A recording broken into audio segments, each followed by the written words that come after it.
Hello, my name is Dana Luebke and I'm a brain gym and movement explorations instructor.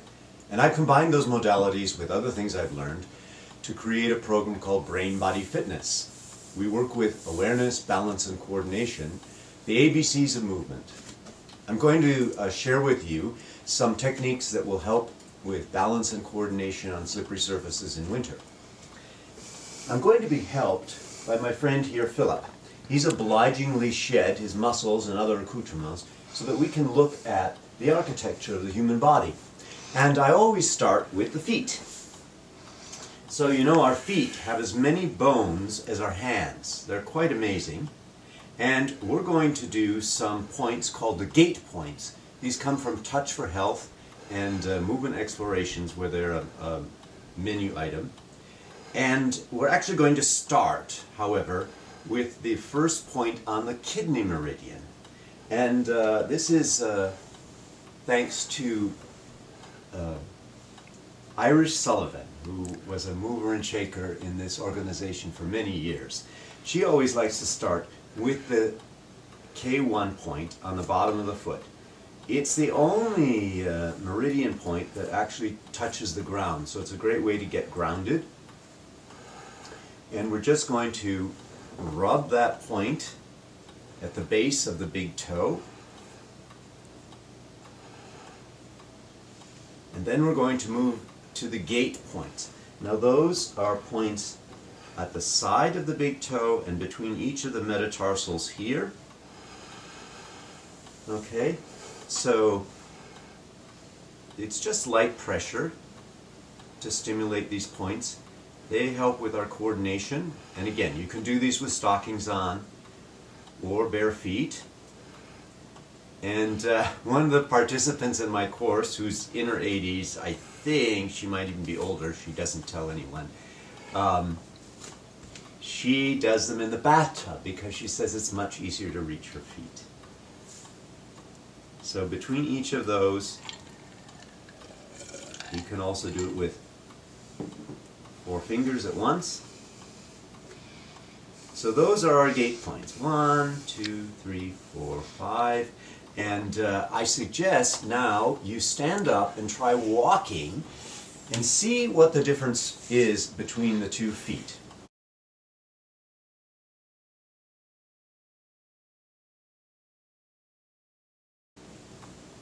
So maybe after you did your gait points on one foot and took a little walk, you noticed that it felt different and was maybe more sensitive to the ground. I hope you then did the other foot so that both feet are balanced.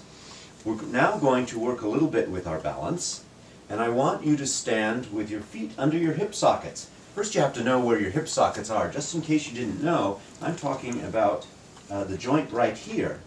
Now, that's actually not what many people think of as their hips. They think of these bones out here, which are actually the greater trochanter of the femur here. But actually your hips are about half the way in toward the center of your body. In other words, halfway from the center line out or in are where your hip joints are. And for the best balance and efficient movement, we want to move with our feet under our hip joints. Now, it's also really important to point your feet straight ahead, because that's the way our joints are meant to go. We can rotate our hips, our femurs in and out, but for moving forward, our joints are made just to go in this forward plane. See, these are like rollers here, so they're not meant to do this. And the same thing with our ankles. We have another roller in here that really likes to move forward and backward. So we're going to put our feet straight ahead, right under our hip joints. And now we're just going to shift our weight onto the right leg. And imagine that like all the weight in your body, like the sand in an hourglass, is draining into the right leg, and we're emptying the left leg until it becomes lighter and lighter and lighter. You might even just be able to lift it off the ground, or not. And then let's shift back to both legs and continue to move, and that subtle shift over to the left leg. So you see, when your feet are under your hip joints, you don't have to shift your weight very far in order to free the leg to be able to move forward. So, let's take that again. Shift your weight over onto your right leg, feeling it fill more and more with weight. Feel the pressure of the foot on the floor, the whole surface. Can you feel your toes on the floor and your heels on the floor? And the other foot becomes lighter and lighter. And now, can you feel the stretch between the top of your head and the bottom of your foot, so you stand tall on one leg? Then let's shift the weight back into the stable position with weight on both feet and over to the left leg.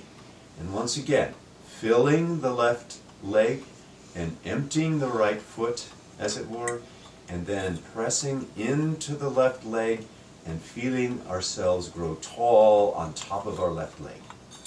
And you can just shift. That's the weight shift that we have to do in order to move forward. If you stand like this, the weight shift is going to have to be very large to move forward, and you're going to end waddling from side to side. So, which is actually not more stable, even though it may feel so. Now, we're going to take that a step further, if you like, on your own time. I would challenge you, if you like, to close your eyes and see if you can do it with your eyes closed. You could stand in front of a counter or a table or a chair, if you like, for just for safety's sake, or even a wall, if you don't feel secure.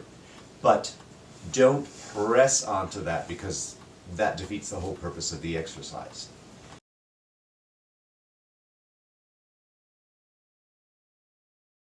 So, if you found it more difficult to balance with your eyes closed, we can do a few brain gym activities that will help to increase your balance. One is called brain buttons. You're going to place one hand over your navel. You're going to place the other hand right on either side of the sternum, just below the attachment of the collarbones to the sternum. You're going to find from that bump a little depression in here. With your thumb and your middle finger, you're just going to give those points a little massage, holding onto your navel with your other hand. And track your eyes from side to side like you were scanning the horizon. See how far you can turn your eyes to one side. I can see Philip now. And then see how far you can turn your eyes to the other side without moving your head. In other words, don't turn your nose. And then switch hands. Same thing. You can give a little rub, or you can hold those points. Breathe deeply. Track your eyes to one side. See if you can go a little further. And then track your eyes to the other side, across the horizon. See how far you can go on that side. Super. Now we're going to do something called brain buttons. Once again, one hand on our navel center, and we're going to find the mastoid process here. We're going to go just behind that into a little notch your fingers will fit into. And we call these in Brain Gym our balance buttons. So we're going to find that little spot. We're going to just hold or massage, and our navel at the same time. You can do this with your eyes open or closed, and nice deep breaths. In and out. And once again, we're going to switch hands. Find the mastoid process, slide behind it into that little notch, and hold. Breathing deeply. Now you can try that little sway again and see if it's easier to balance on one foot and then the other. One of the things that helps our balance a lot are proprioceptors or sensors in our ankles. And to kind of extend that a little bit, we could simply fold our legs at the ankles, the knees, and the hip socket, or crease them. Give ourselves a little exercise. And find your weight going straight down in the center and then pressing the feet to stand up again. So creasing those joints, keeping the head lifted high, don't lean over. Right up on top, feel your toes and your heels pressing into the floor and press away from it. We can do that in a stride, like when you're walking, and take your weight forward, crease the forward leg, and then crease the back leg. As you do this, spread your toes out on the floor, take the weight, use your toes actively as you press forward to support your legs. That will take the strain off your knees. And back the same way. Even feel your heels stretching back as your toes stretch forward. Just alternate a few times. And then, of course, switch legs. Okay? Keep your focus on your feet, or at least spend some time with your focus on your feet. That's where you build your balance from.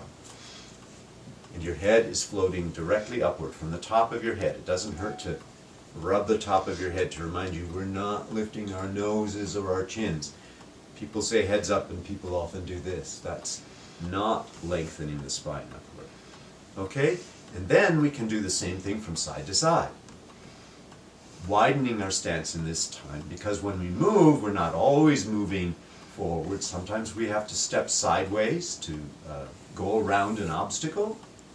So again, as I move over my left leg, I'm making sure that my knee goes right over my toes. Once again, we want to preserve the integrity of these joints that want to move in the same direction.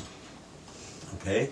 And as I go to the other side, I can look down once or twice just to make sure that my knees are going over my toes.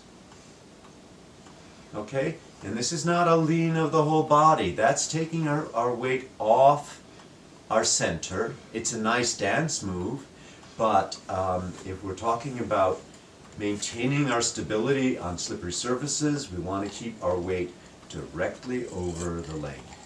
And actually doing a series of these is quite good exercise to strengthen our legs.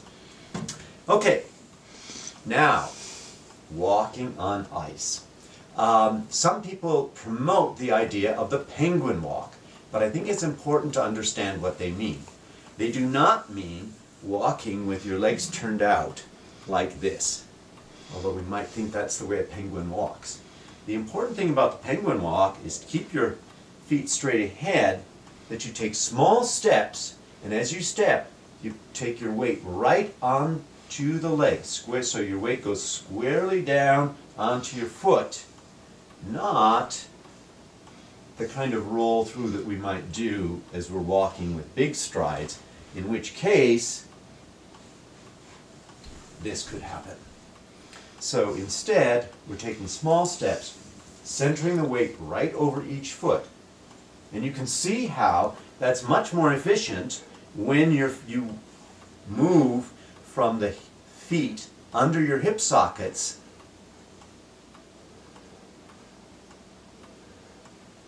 versus having your feet out here and you're going like this. There's a lot of weight shifting that have to happen. Every time you shift your weight, there's the possibility of sliding. So keep it under you, keep the steps small, and you'll be much safer on the ice. I hope you find that helpful, and have a great day.